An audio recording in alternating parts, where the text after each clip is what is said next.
अच्छा बच्चों, नेक्स्ट हम बात कर रहे थे फॉस्फोप्रोपोल की। फॉस्फोप्रोपोल जो है वो वाटर सॉल्युबल ज़्यादा होता है, ठीक है। वाटर सॉल्युबल ज़्यादा होता है तो उसके अंदर ऑनसेट और रिकवरी जो है ना उसका लेवल ज़्यादा होता है। लेकिन क्या होता है कि फॉस्फोप्रोपोल एक फॉर्मेल्डिहाइड फॉर्म होती है आपके प्रोपोफोल की। अब क्या होता है कि जब फॉस्फोप्रोपोल हम देते हैं ना तो ये जल्दी से एंटर हो जाती है आपके सर्कुलेशन के अंदर।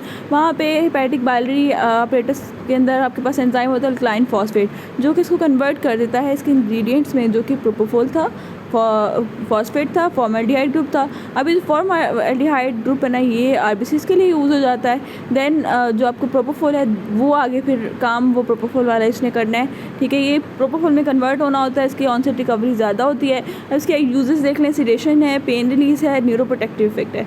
न्यूरोप्रोटेक्टिव इफेक्ट सबसे ज़्यादा प्रोपोफोल का है, देन बार्बिचुरेट्स का है, देन इटोमोडेट का है। इस सीक्वेंस में आपको बताना चाहिए।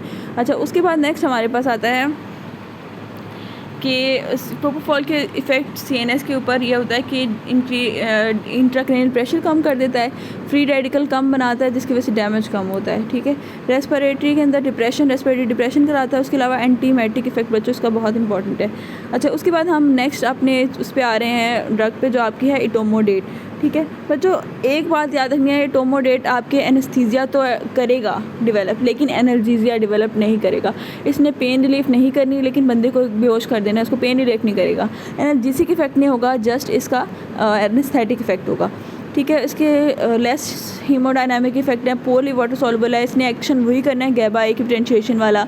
इसकी फार्माकोकाइनेटिक में एक रैपिड रेट होता है इसमें एनेस्थीसिया का, और 20% एक्सक्रीशन इन बाइल होती है। हाफ लाइफ इसकी कम होती है, कॉन्टेक्स्ट सेंसिटिव हाफ टाइम, ठीक है। और कीटामीन जो है वो प्लाज्मा प्रोटीन बाइंडिंग इसकी कीटामीन की कम होती है, लेकिन इसकी प्लाज्मा प्रोटीन बाइंडिंग कीटामीन की निस्बत ज़्यादा होती है, ठीक है। ज़्यादा ये जल्दी उसके साथ बाइंड करती है। उसके बाद सीएनएस इफेक्ट्स के अंदर हमने इसमें भी वही सारे इफेक्ट्स देखने हैं। सीएनएस इफेक्ट में क्या है, ये पोटेंट वेजोकंस्ट्रिक्टर है और इसका कोई न्यूरोप्रोटेक्टिव इफेक्ट नहीं है, जो कि प्रोपोफोल का था, ऑपोजिट टू प्रोपोफोल। उसके बाद नेक्स्ट हमारे पास इसके एडवर्स इफेक्ट्स में सीजर्स, मायोक्लोनस आ सकता है, और spasmodic jerky contraction of muscles आ सकती हैं। उसके बाद दूसरे सीवीएस इफेक्ट्स आते हैं। सीवीएस इफेक्ट्स में हमारे पास क्या होता है कि इसकी हीमोडायनामिक इफेक्ट कम होते हैं, बीपी कम होता है इसमें, ठीक है। और हाइपोवोलेमिक हो जाता है बंदा, बीपी कम हो जाता है, हार्ट रेट, कार्डिक आउटपुट इसमें कम हो जाते हैं, ठीक है। ये सब कुछ कीटामीन में बढ़ रहा था। उसके बाद रेस्पिरेटरी रेट में ये रेस्पिरेटरी डिप्रेशन जो है ना वो बार्बिचुरेट की निस्बत कम करता है, और ओकेजनली बहुत कम एपनिया कॉज करवाता है। उसके अलावा इसके एंडोक्राइन इफेक्ट्स भी होते हैं, जिसमें कोलेस्ट्रॉल जो है ना उसकी जो कन्वर्जन है वो कम हो जाती है। ये जो कन्वर्जन होती है ना 11 बीटा हाइड्रोक्सिलेज की इनटू कॉर्टिसोल, ये भी कम हो जाती है, ठीक है। और कॉर्टिसोल कम कर देता है इटोमोडेट, ठीक है। ये इसका खुलासा है, ठीक है। और नेक्स्ट इसकी वजह से ब्लॉक मेजर न्यूरॉन्स, ठीक है, स्लीप इंटरवल को बढ़ा देता है। क्लिनिकल यूज़ इसका क्या है कि हम अल्टरनेट के तौर पे यूज़ कर सकते हैं रैपिड एनेस्थीसिया के लिए, दूसरों से अल्टरनेट के तौर पे, मतलब प्रेफर्ड नहीं है।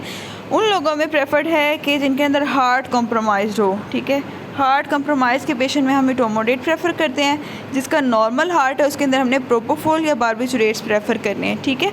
उसके बाद इसमें लेस पेन होती है दैन प्रोपोफोल, ठीक है। और लोकली जो पेन होती है ना उसकी निस्बत कम होती है। अच्छा, उसके बाद यहाँ पे जो एमिटीन इफेक्ट है ना, सबसे ज़्यादा एंटीमेटिक कौन सा है? एमिटीन इफेक्ट सबसे ज़्यादा इटोमोडेट का, दैन बार्बिचुरेट का, दैन प्रोपोफोल का होता है। अच्छा, प्रोपोफोल इन्फ्यूजन सिंड्रोम पूछा जाता है वाइवा के अंदर। इसका उन्होंने कहा कि कॉज हमें नहीं पता, लेकिन होता क्या है इसमें, प्रोपोफोल जैसे ही इंजेक्ट करते हैं आप बॉडी के अंदर, इन्फ्यूज़ करते हैं, तो उसकी वजह से ना कुछ साइड इफ़ेक्ट्स आते हैं। उसमें एक है इडियोपैथिक है, रेयर है। इसमें एडवर्स इफेक्ट्स आते हैं। उसमें क्या होता है, बंदे का हार्ट फेलियर हो जाता है, ठीक है। दूसरा रेब्डोमाइलाइटिस होता है। रेब्डोमाइलाइटिस में क्या होता है कि मायोग्लोबिन का लेवल बढ़ना शुरू हो जाता है। जब ये बढ़ता है ना तो एक किडनी पर डिपॉजिट होना शुरू हो जाता है। उसकी वजह से क्या होता है कि ये किडनी फेलियर करवा देता है। तीन हो गए। और चौथा इसका इफेक्ट होता है मेटाबॉलिक एसिडोसिस करा देता है। और ये चारों इफेक्ट्स मिलके जो ये प्रोपोफोल के इन्फ्यूजन की वजह से हो रहा है, ये इसके कॉज उन्होंने कहा ये अंडरस्टैंड नहीं की जा सकी। रेयर होता है, कुछ लोगों में ये होता है प्रोपोफोल इन्फ्यूज़ करने से। इसको हम कहते हैं प्रोपोफोल इन्फ्यूजन सिंड्रोम, ठीक है। यहाँ तक हमारा जो है वो जनरल एनेस्थेटिक्स कंप्लीट हो जाते हैं। बच्चों ये आप पढ़ना तो बिग कैटजंग से पढ़ना, ये इंडिविजुअल ड्रग्स, ठीक है, बेटर वहाँ पे लिखे हुए हैं। Thank you so much.